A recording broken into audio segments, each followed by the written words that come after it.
አንድ አምላክ በሚሆን በአብ በወልድ በመንፈስ ቅዱስ ስም ኅዳር 12 ቀን በዚች ቀን ለሰው ወገን የሚያዝንና የሚራራ በእግዚአብሔር ጌትነት ዙፋን ፊት ሁልጊዜ በመቆም ለፍጥረቱ ሁሉ የሚማልድ የመላእክት አለቃ በሰማያትም ለሚኖሩ ኃይሎች ሁሉ አለቃቸው ለሆነ ለቅዱስ ሚካኤል የበዓሉ መታሰቢያ ቀን ነው። ይህም በንጉሥ ጭፍራ አምሳል በታላቅ ክብር ሆኖ የነዌ ልጅ ኢያሱ ያየው ነው። ከኛ ሰዎች ወገን ነህን ወይስ ከጠላቶቻችን ወገን ነህን አለው። እኔስ የእግዚአብሔር ሰራዊት አለቃ ነኝ፣ አሁንም ወደ አንተ መጥቻለሁ አለው።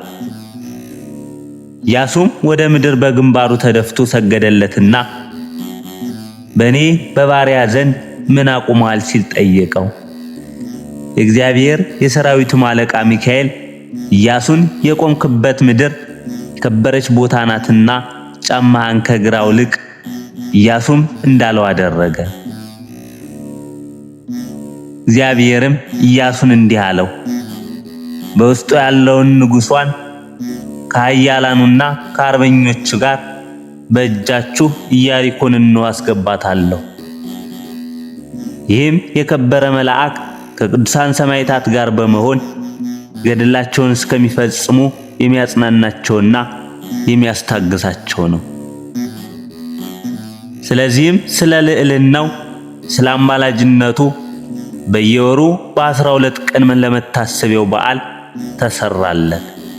እርሱ ስለኛ የምድሩን ፍሬ ይባርክልን ዘንድ ዝናቡን በየጊዜው እንዲያወርድልን የወንዙንም ውሃ እንዲሞላልን ነፋሱንም የምሕረት ነፋስ እንዲያደርግልን ሁሉንም የተስተካከለ እንዲያደርግልን ወደ እግዚአብሔር በጸሎት ይማልዳልና እንዲህም ሆነ። እግዚአብሔር ወዳጅ የሆነው ስሙ ዱራታዎስ የሚባል አንድ ሰው ነበረ። የሚስቱም ስም ቴዎብስታ ነው። እነርሱም ሁልጊዜ ያለማቋረጥ የዚህን የከበረ መልአክ የሚካኤልን የበዓሉ መታሰቢያ ያደርጉ ነበር። ከዚህም በኋላ በሀገር ውስጥ ችግር በሆነ ጊዜ ገንዘባቸው አለቀ። ለዚህም የመላእክት አለቃ ቅዱስ ሚካኤል ለበዓሉ መታሰቢያ የሚያደርጉት አጡ። ዱራታዎስም ሽጦ ለበዓሉ መታሰቢያ ያደርገው ዘንድ የእርሱን ልብስና የሚስቱን ልብስ ይዞ ወደ ገበያ ወጥቶ ሄደ።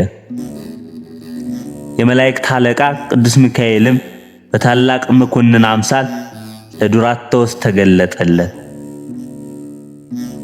ወደ ባለ በጎቹ ሄዶ በእርሱ ዋስትና በአንድ ዲናር አንድ በግ እንዲወስድ፣ ሁለተኛም ወደ አሳ አጥማጅ ሄዶ አንድ አሳ እንዲወስድ፣ ግን መልአኩ ወደ ቤቱ ሳይደርስ የአሳውን ሆድ እንዳይቀድ ወደ ባለ ስንዴም እንዲሄድና የሚሻውን እንዲሁን በእርሱ ዋስትና እንዲወስድ አዘዘው።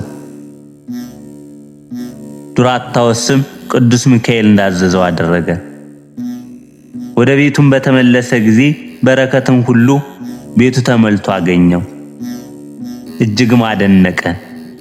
የዚህንም የከበረ መልአክ የበዓሉን መታሰቢያ እንደለመደ አደረገ። የተራቡ ድንኳኖች ሁሉን ጠርቶ መገባቸውና ወደ የቤታቸው አሰናበታቸው። ከዚህም በኋላ ለዱራታዎስና ለሚስቱ ቅዱስ ሚካኤል ሁለተኛ ተገለጠላቸው። ዱራታዎስንም የአሳውን ሆድ እንዲሰነጥቅ አዘዘው። በሰነጠቀውም ጊዜ 300 የወርቅ ዲናር በአሳው ሆድ ተገኘ። ቅዱስ ሚካኤልም ዱራታዎስንና ቴዎብስታን እንዲህ አላቸው፣ ከዚህ ዲናር ወስዳችሁ ለባለ በጉ ለባለ አሳውና ለባለ ስንዴው ዕዳችሁን ክፈሉ። የቀረውም ለፍላጎታችሁ ይሆናችሁ።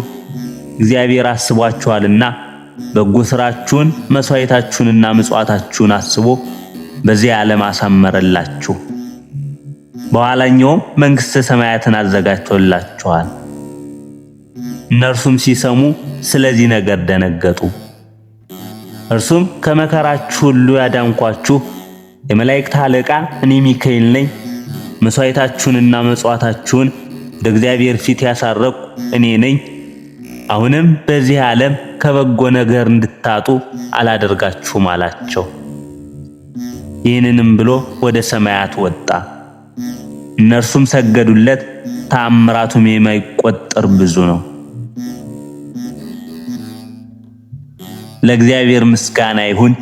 እኛንም በዚህ በከበረ መልአክ ጸሎትና አማላጅነት ይማረን ለዘላለሙ በእውነት አሜን።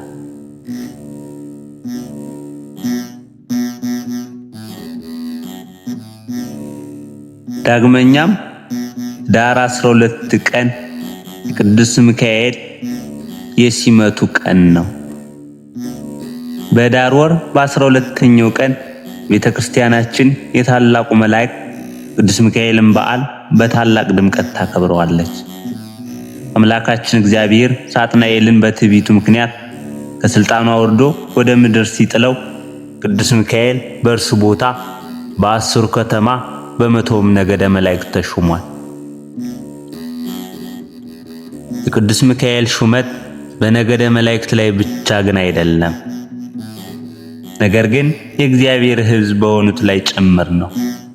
ይህም እንደሆነ እንድንረዳ በብሉይ ኪዳን የእግዚአብሔር ሕዝብ የተባለውን እስራኤል ዘሥጋን ሲረዳና ሲጠብቅ እንደነበረ ተጽፎልን እናገኘዋለን።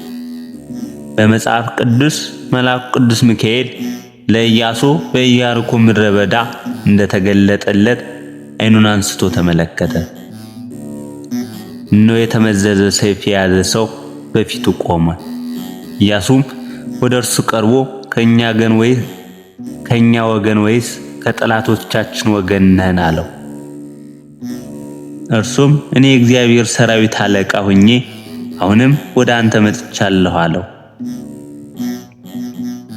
እግዚአብሔር አምላክ ሕዝበ እስራኤልን ከግብጽ ባርነት ነፃ ሲያወጣቸው ይመራቸው የነበረው መልአኩ ቅዱስ ሚካኤል ነበር። ሹመቱ በእግዚአብሔር ሕዝብ ላይም በመሆኑ ስለነርሱ ዲያብሎስ ሲዋጋው በጸሎቱም ረድቷቸዋል።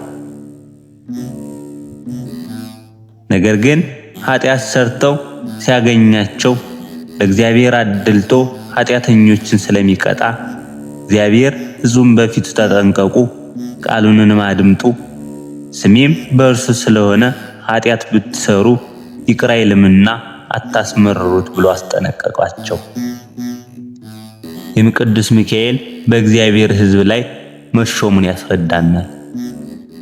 ነገር ግን ከላይ የተጠቀሱ ጥቅሶች ሕዝበ እስራኤልን ይረዳቸው የነበረው ቅዱስ ሚካኤል ስለመሆኑ አያረጋግጥም የሚል ካለ መልአክ የተባለ ቅዱስ ሚካኤል ስለመሆኑ ቅዱስ ገብርኤል ወደ ነቢዩ ዳንኤል በተላከ ጊዜ ገልጦልን እናገኛለን።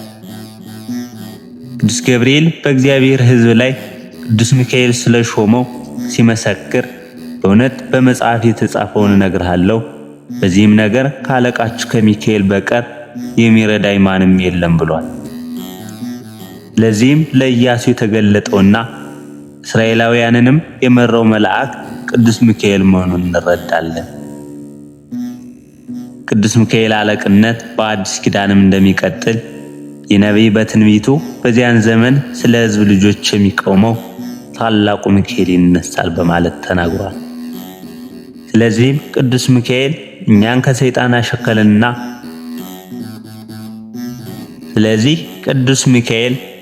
ከሰይጣን አሽከላና ወጥመድ ይጠብቀንና በጸሎቱ በእግዚአብሔር ፊት ይቆምልን ዘንድ በእኛም ላይ ሹም ነው። ምክንያቱም የእግዚአብሔር ሕዝቦችና የርስቱ ወራሾች ነንና እግዚአብሔር ነቢዩ ሙሴን የሕዝቡ መሪ አድርጎ መሾሙ እጅግ ትሑትና ስለ መንጎቹ ነፍሱን እንኳን አሳልፎ እስከ መስጠት ድረስ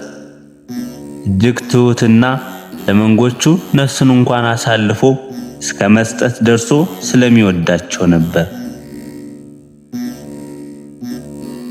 በሕዝቡም ላይ እርሱም መሾሙ እንዲሰለጥንባቸው ወይም እንዲገዛቸው ሳይሆን በትምህርቱና በጸሎቱ እነርሱን እንዲቤዛቸው ነው።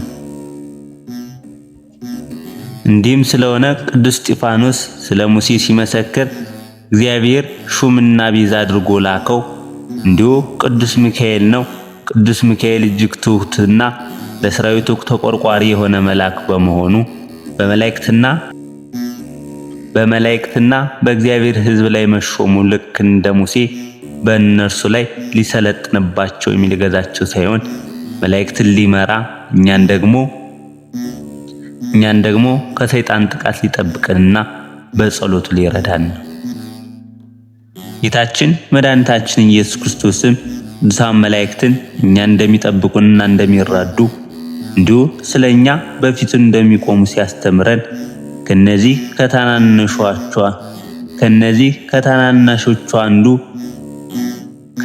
ከታናናሾቹ እንኳን አንዱን እንዳትንቁ ተጠንቀቁ። መላእክቶቻቸው በሰማያት ሁልጊዜ በሰማይ ያለውን የአባቴን ፊት ያያሉ እላችኋለሁ ብሏልና